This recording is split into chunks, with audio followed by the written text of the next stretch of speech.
for is that Marvel and Disney, they are doing something very similar with the Fantastic Four, much like what they are doing right now with Ironheart, what they did with Snow White, as well as what they did with the Acolyte series back in June of 2024. And, well, a lot of this has to do with the financial cutbacks and the financial collapse surrounding the Fantastic Four first steps. A Marvel meeting, whispered to be a tense affair, had a new controversial agenda item. One insider, who we'll call the spilled tea for their loose lips, claimed the air was so thick with tension you could cut it with one of Captain America's old shields. The topic of discussion? The disastrous box office performance of Fantastic Four First Steps. But the real shocker wasn't the film's flop. No, the rumor mill is churning with a much wilder story. Pedro Pascal allegedly threw a full-blown tantrum after Marvel pulled all the Fantastic Four merchandise from store shelves without so much as a courtesy call. 5th, and ahead of its release date, they've been actually going into a lot of problems between both Marvel Studios and the Walt Disney Company, between the test screenings labeled as lackluster, and the reshoots labeled as problematic. There's been a lot of pushback going against this film as well. There's a lot of Marvel fans that aren't quite fond of the fact that they are using Shala Bal, the female Silver Surfer. The scene, as one source described it, was a masterpiece of corporate awkwardness. Marvel executives, apparently desperate to stem the financial bleeding, allegedly made the decision to yank all toys, t-shirts, and posters to avoid a total inventory bloodbath. The toys, particularly the Reed Richards action figure, had reportedly been gathering more dust than a VCR in your grandma's attic. But what no one saw coming was Pascal's reaction. Whispers suggest he was so incensed he started rattling off his contract clauses and demanding a sit-down with Disney CEO Bob Iger. But why the fiery reaction to a little toy recall? The answer is more pathetic than it is funny. Too white. So these are 6 woke points that are all in this movie, which makes this movie fully woke. It's not just like one thing. They were like, yeah, they did this, but no, it's fully there. So the question is, can a movie be woke and good? The majority of the time, no. The majority of the time, everything woke turns to shit. So, we'll see. It turns out Pascal's fury wasn't about the movie's integrity or the fans. Oh, no. A little birdie told us it was all about the merch royalties. The word on the street is that Pascal's contract had a clause tying a percentage of his earnings to merchandise sales. So, when the toys were unceremoniously pulled, his potential payday shrank faster than the Hulk's pants after he calms down. This, of course, led to a frantic call to his agent. But here's where the story gets even juicier. Sources close to the production claim Pascal's demands for a personal audience with Iger were met with a frosty response, and an alleged note was passed around the office. He can have his meeting right after he learns the difference between a box office and a toy box. The question now is, was this all part of a bigger plan to sideline the actor? A lot of pushback going against this film as well.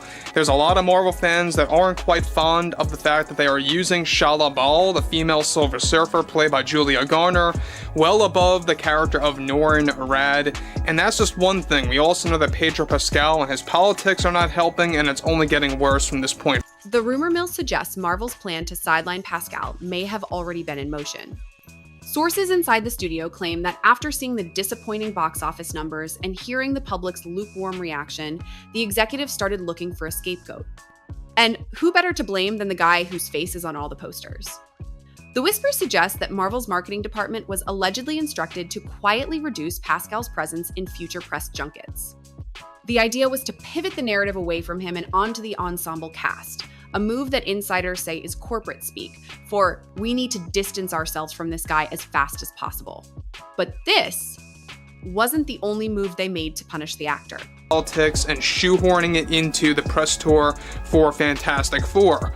However, with the Walt Disney Company and Marvel Studios still struggling over the Fantastic Four test screening failures, along with the problematic reshoots, Pedro is only making matters worse the more times he fires back at the critics and fans. The scuttlebutt is that Pascal's public comments, particularly his political rants, were a major source of concern for Disney. A memo, allegedly circulated among senior executives, highlighted that Pascal's off-screen persona was creating an image clash with the family-friendly Marvel brand. One source, a lowly intern who claims to have accidentally seen the memo, says it explicitly mentioned a Pascal problem. They even claimed a section of the document was titled Pascal's Public Pratfalls, listing every single one of his public statements that had ruffled feathers.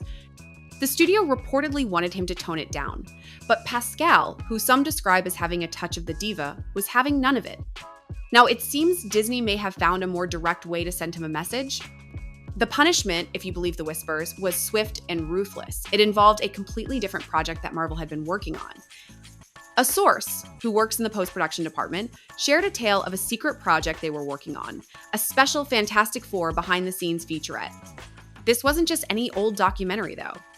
The word is that it was entirely focused on Pascal's journey as Reed Richards, complete with exclusive interviews, on-set footage, and a deep dive into his acting process. This was a massive, high-profile project meant to build hype, but according to our source, the entire thing was abruptly canceled. A senior producer reportedly sent an email that simply read, "Kill the Pascal featurette. Project is a no-go. Why would they scrap such a major project and lose all that investment?"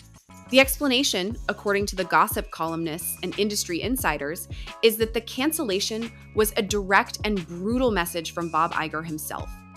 The story goes that Pascal had been publicly complaining about his reduced promotional schedule. Iger, hearing of this, apparently decided to respond in the most corporate way possible. Whispers suggest he saw the featurette as Pascal's safety blanket and an opportunity to salvage his brand, and by pulling it, he was showing everyone who was really in charge. But this wasn't just a personal feud between an actor and a CEO. The whole incident points to a much bigger problem behind the scenes at Marvel. The real issue, as many are now speculating, is that Marvel is reportedly facing a financial crisis of epic proportions. The $200 million production budget for Fantastic Four First Steps is just the tip of the iceberg. Whispers from the finance department suggest that the film's total costs, including a reported $100 million in global marketing, pushed the break-even point to a staggering $600 million. The fact that the film is projected to fall short by at least $50 million has supposedly caused panic in the boardroom. Insiders say that executives are now desperately searching for ways to cut costs and avoid further embarrassments. But what about all the money? Where did it even go?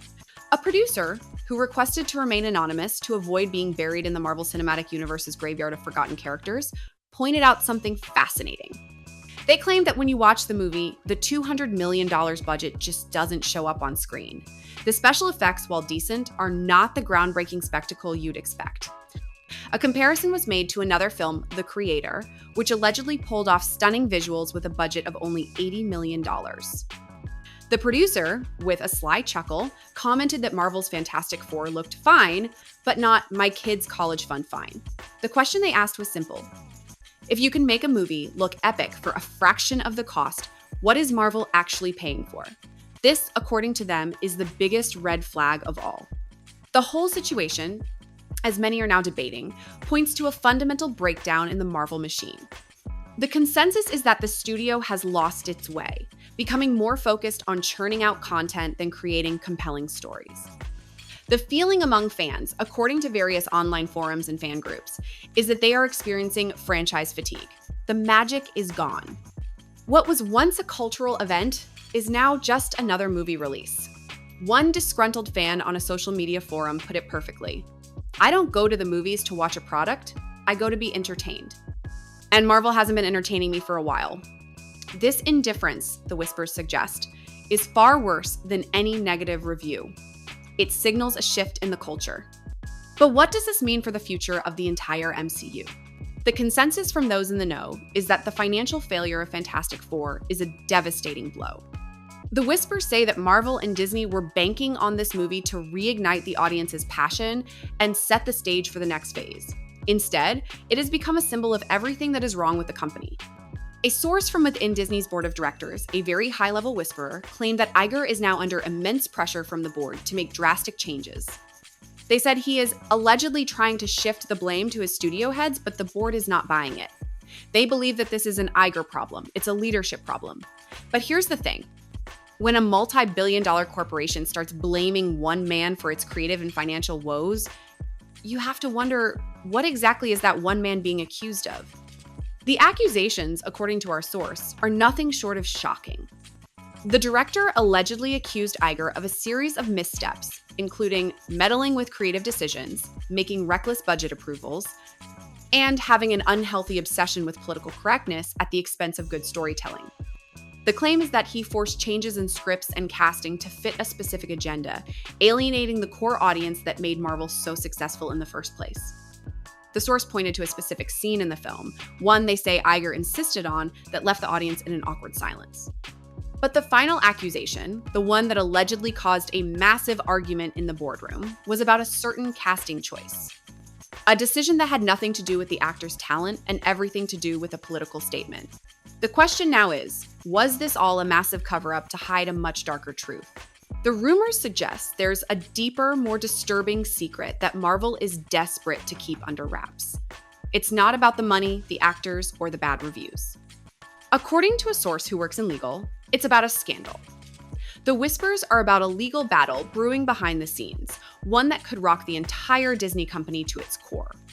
This legal insider, who spoke on the condition of anonymity, hinted at a lawsuit being prepared by a former employee who was allegedly fired for speaking out against some of the corporate decisions. They claim the lawsuit involves a number of serious charges, including financial misconduct and corporate bullying. But the real dynamite, they said, is the evidence this person has. Evidence that allegedly connects a high-ranking executive directly to a scheme that could land them in federal prison. But why would this scandal suddenly surface now, just as the Fantastic Four is failing? The timing, according to our legal insider, is not a coincidence.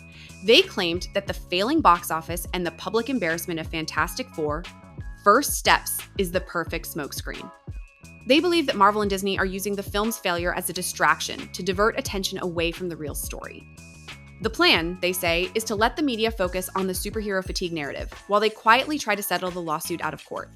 But the former employee is reportedly not backing down. They are seeking not only a massive financial settlement, but also a public apology and a full investigation into the company's practices. The question is, can they prove their case? And if they can, what will happen to the entire Marvel Cinematic Universe?